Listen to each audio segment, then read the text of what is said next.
there's a lot of thought behind a person being a born loser, becoming who I am today.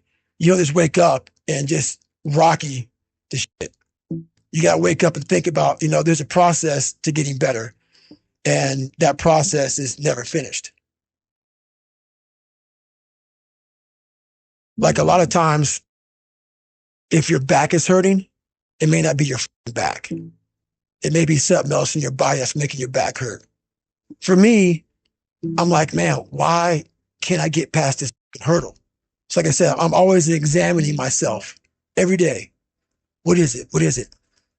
Well, there's only one thing you haven't examined yet, and it's going back to the beast, going back to the demon. All the times that I was like, I'm not going back. And I went back. I'm not going back. And I went back. I'm not going back. And I went back. It showed me even more of what we have as humans. If we're willing to go there and we're willing to push that extra step. A lot of people, man, how do you do what you do? At the end of the day, I asked myself one question. Can I take one more step? And usually the answer is yes. So if you can answer that question and not take another step, that is real failure. That is real quitting. So a lot of people can take one more step, but they choose not to. I don't know if you can take two steps. You got to answer that question after you take the first step. But I can always take one more step. So if I choose not to, that's on me. I got to live with that. I had just climbed a mental wall that was amazing. And I didn't want anybody to take that pain away from me at that point, because that was all confirmation. So for me, this was the new level. You don't need a lot of things. Sometimes the only thing that kept me with that one step forward was one thing. Let's not quit yet, Goggins. Let's think about your options. Where are you going to end up if you quit this shit? Where are you going to go? And when I got done with that race, it's the worst pain. I can't even describe the pain of that last 30 miles to anybody. No one, it's very hard. So when it ended and I'm laying there in the worst pain of my entire life, I'm shaking, I'm jacked up. And all I could think about was, I can't believe what I just done. To me, it was humanly impossible to even think about going 30 more miles in that shape. And once you do it, what came over me when that shower hit me, and the reality hit that I just went 101 miles. And that last 31 miles was something that I can't even describe to people. And what's amazing about the human mind is that it becomes your new norm. Like, to think that I can run 200 miles, 240 miles, and that becomes like running 50. I never thought that was possible. This is why I'm always pushing that limit, because I know that within pushing these limits, there's always more. Did that set the tone or the rhythm for what you wanted to try and achieve and feel again? Each time you're pushing further? I never wanted to feel it again.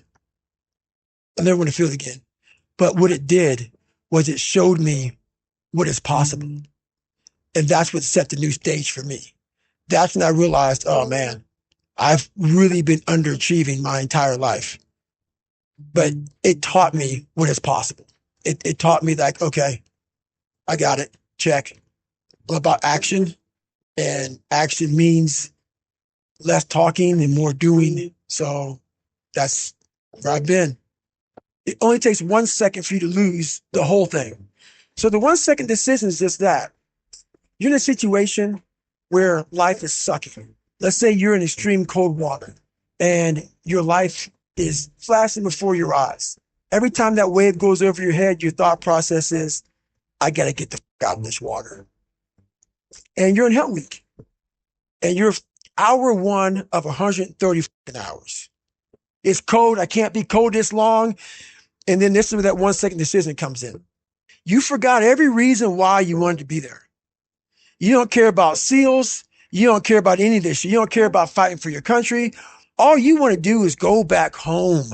You want the warmth. You may want something to eat. All those things of comfort are there in that 1 second. And this is where people lose. So What I do in that 1 second, because we all think about quitting when it's hard, but what you have to do in that 1 second is hard to process information during pain, because that pain takes over and you can't think rationally. You're thinking about fight or flight, save yourself. That's not a rational thought. It's not a thought that's going to get you through hard times. Most people fail that 1 second. So what happens, what I do, I start thinking logically. I calm my brain down, because your brain just wants to get out. It's about gaining control of your mind, putting things back in the proper perspective, and then saying, I really do want to be here. And I'm going to have a bunch of these 1 seconds, and I have to learn to control these. Because if I fail one of these 1 seconds, I will not be a SEAL. I will not be a doctor. I will not be a lawyer. I will not be whatever the it is. So that's how important that 1 second decision is. It's all about your mind takes control of you. You have to say, you, I run this mother. There's no other way to make it out here. I mean, you can't just always be, head down in the sand. You got to learn to pick yourself up on your own. A lot of times these fights and these battles, you got to be your own coach. You got to be your own motivator. Because there's a lot of people in this world who don't want to see you make it because they think you could take a piece of their pie. But I've learned to study people before I react. Because there's no successful person in the world who's in a good headspace that's going to ever attack anyone in that kind of manner.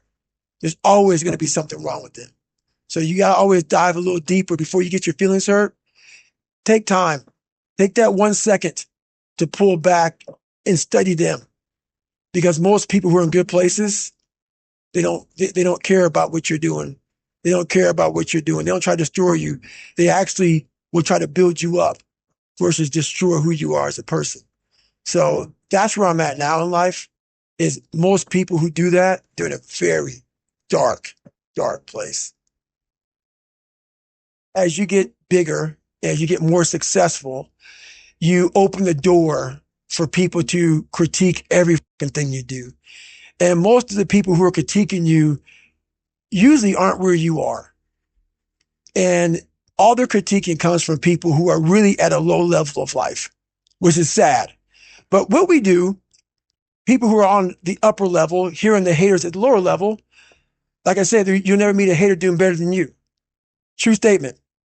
So I started making these mixtapes with all of these hate messages about people talking shit. And it became such a source of fuel that it was amazing, because I know why you hate me. You hate me because you're probably in the bed right now. You're probably an underachiever. You're probably somebody who doesn't want to do anything with your life. So I make you question everything about yourself. So I'm going to continue making you question yourself by coming out here and being even more successful. So what happens is there's days where I'm like, you know what? I really don't want to do this today. And I'm like, oh, hang on. So I listen to that while I run. I sometimes play it in the house. It's half comical. It's half inspiring. I'm actually inspired by it, because I know I'm going to get hit in the mouth. There's an art to getting hit in the mouth. And that is why these things are important. You have to wake up and you have to give yourself belief. You have to give yourself confidence. So it starts with that run. Belief is like, there's an after school special belief where the mom says, believe in yourself. And that's all great. But there's also a built belief.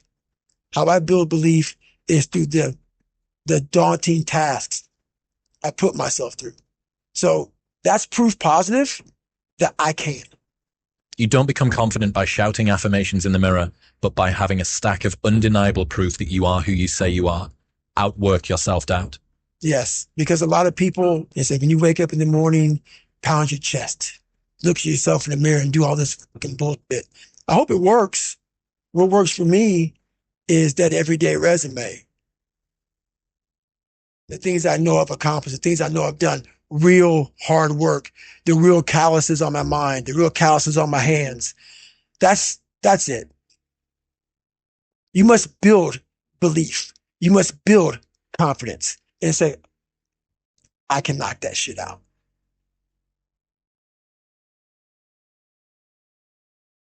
Instead of the path of least resistance, I started choosing the path of most resistance to prepare myself for the journey that was coming my way. And you realize through hard work, you can outwork anybody. No matter how badass they are. It starts with yourself, man. You got to start diving into those things that you're afraid of. You don't gain confidence by going to the spot that makes you feel good. It's going to be a false reality. And the second life gives you that challenge, all you want to do is go back to what gave you confidence. Is that happy spot? No.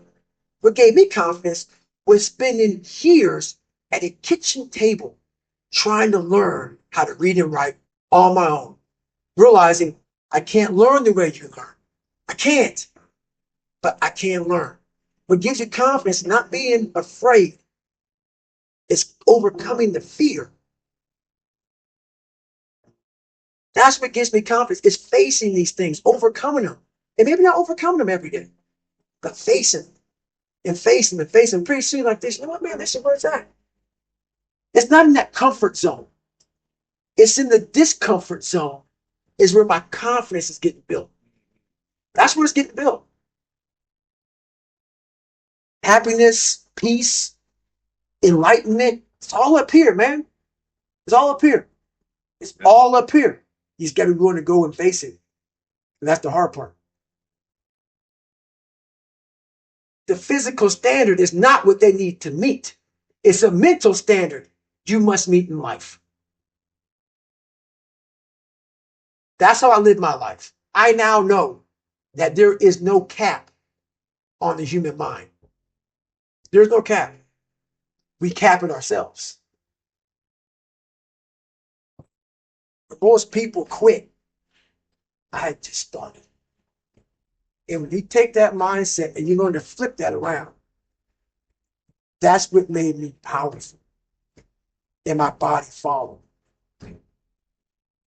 And so I said, I want to do this. I'm going to give myself a challenge every single day until the fear goes away. That's right. And I feel like that's what more of us should be doing. I'm hearing that that's what how you live your life. That's all it is, man. And it helps me feel so much more confident. When you overcome that fear of saying this doesn't have control over me anymore, that's right. It's like you can be at such more peace. A lot of us speak in hollow words. I used to speak in hollow words. I don't do it anymore. Everything that comes out of my mouth has substance. It's real. We all have these feelings in our bodies, in our minds, in our souls. I act on mine. A lot of us who are afraid of something, we allow our minds to choose the path of least resistance, so we go a different route. And I'm afraid of something that's telling me you must do that. Life is one big mind game, and you're playing it with yourself. You cannot lose perspective of where you've come in life.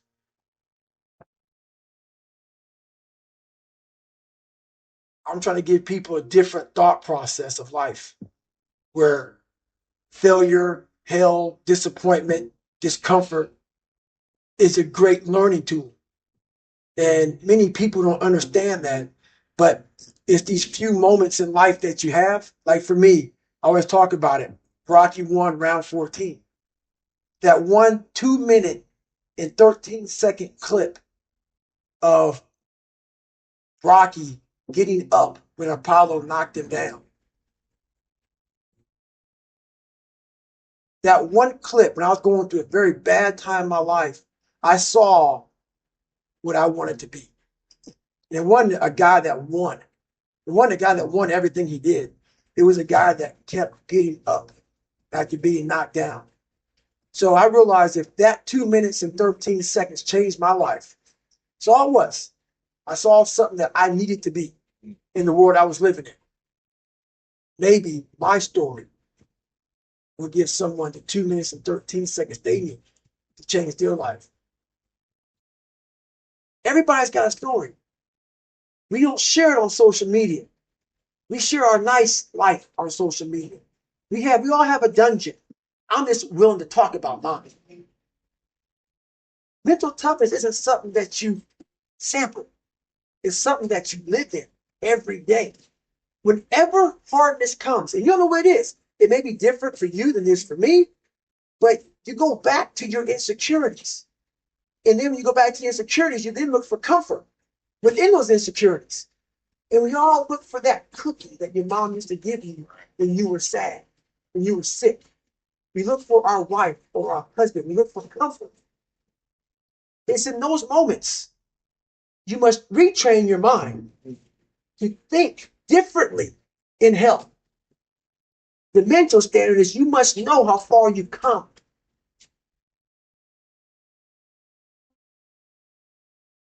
I walk in a room now and I know the hours and years and decades I put into David Goggins. That's something, it's not on the wall. It's not a trophy on the wall. It's not a medal around your neck. I don't care how you perceive David Goggins, because through my journey, I figured out the one piece I was missing. I thought it was cars. I thought it was women. I thought it was money. I thought it was everything. The one piece I was missing was me having the courage to face myself. Where I got my work ethic from was the hours I had to spend learning this. When you sit down and you're not smart, and you have a disability, and you still want to be at the top of your class, I didn't want to just get by. When I realized that I can learn through hard work, and I can beat the valedictorian in school if I got put in 10 hours more a day than he does. You know what kind of strength comes from that? When you're sitting down, that guy, that valedictorian studied for an hour, and you know, I caught you. I have the work ethic to catch you. That's where David Goggins got really invented. Was at a kitchen table with 20 spiral notebooks that were empty, and then they were full. And when you can go through that, I still have them in my storage unit. You go through these spiral notebooks of your life, and you realize this is how I learned. This is unbelievable. It wasn't until I got real sick and my life got real quiet. I went from running 205 miles in 39 hours to I couldn't get out of bed. My life was taken from me. And that's when I realized I hadn't taken time to think about what I'd done in my life. I'd done all these things, but there was no finish line. I finished a race of life, and I wouldn't even receive my medal. I go on. I get in the car and I go. When I started figuring out life, that I was leaving so much in the tank. Once I realized, my God, man, I was this dumb, fat kid being bullied, and now I'm a 180-pound person, lost 106 pounds in less than 3 months. Learn to read, learn to do this, learn to do that. I was like, I need more. I was fueling my mind with everything.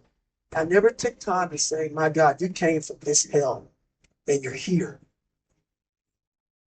I had come 8,000 miles from where I started. But if you never know that, you're still in the $7 a month place. So it's that quiet place. It's that place by yourself. It's those hours and years and decades by yourself in the grip of life. When life has you by the throat and choking you out, and you're sitting there calm because you're trying to figure it out. You're not panicking. You're not quitting. You're not throwing in the towel. You're saying there's a way around this. And when you figure it out, when life has you gripped in a vice, and you can figure that out, that's when you overcome. That's when you overcome.